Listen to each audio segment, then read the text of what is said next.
Cancer রোগাক্রান্ত এই বাচ্চাটির ভিডিও আগেও আপনারা দেখেছেন।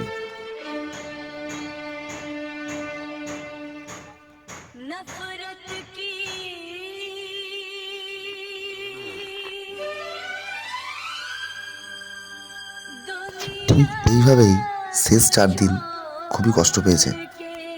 নামমাত্রই বেশি ছিল, শুধুমাত্র শ্বাস প্রশ্বাসটাই নিতে পারছিল, বাকি আর কিছুই করতে পারছিল না।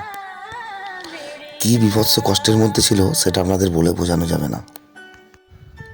4 দিন আগে ও রাস্তায় এক জায়গায় পড়েছিল আর ফিরতে পারেনি। আর আমার কাছে কোনো শেল্টার না থাকায় আমি আমার বাড়িতেই এনে ওকে রাখি।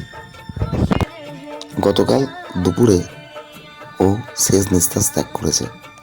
টানা 2.5 বছর মরণব্যাধি ক্যান্সারের সাথে যুদ্ধ করে আর সহ্য করতে পারেনি, কষ্ট থেকে রেহাই পেয়েছে। আপনারা ওর আত্মার শান্তি কামনা করবেন। কাছাকাছি এরিয়াতে ঠিকঠাক ডাক্তার বা উপযুক্ত চিকিৎসা ব্যবস্থা না থাকায় ওকে বাঁচানো গেল না। 2-1 বন্ধু সামান্য সাহায্য করলেও আমার পক্ষে বাকি খরচ করা সম্ভব ছিল না যে সবসময় দূর থেকে ডাক্তার এনে চিকিৎসা করানো যায়। তাই সঠিক ট্রিটমেন্ট ও করাতে পারিনি। যতটুকু পেরেছিলাম করার চেষ্টা করেছিলাম, শেষ রক্ষা হলো না।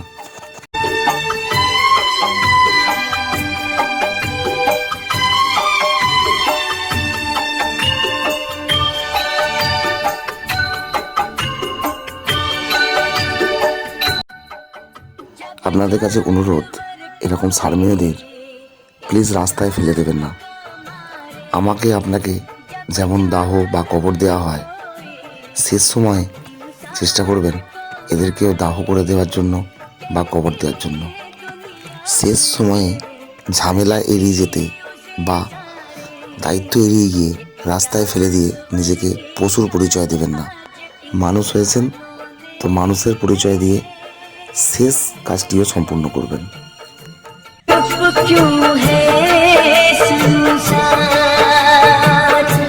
खुश रहना मेरे यार,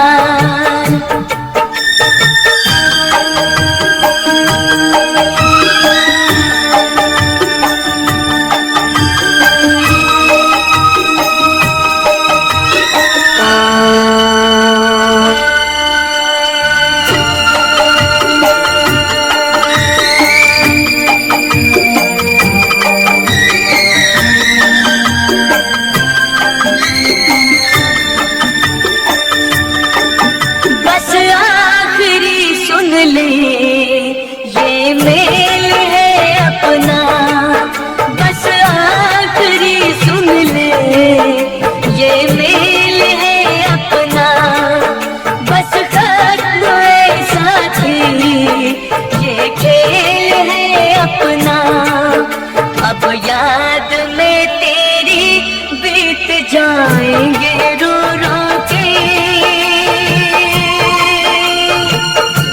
जीवन के दिन चार, नफरत की दुनिया को छोड़ के प्यार की दुनिया में खुश रहना मेरे यार।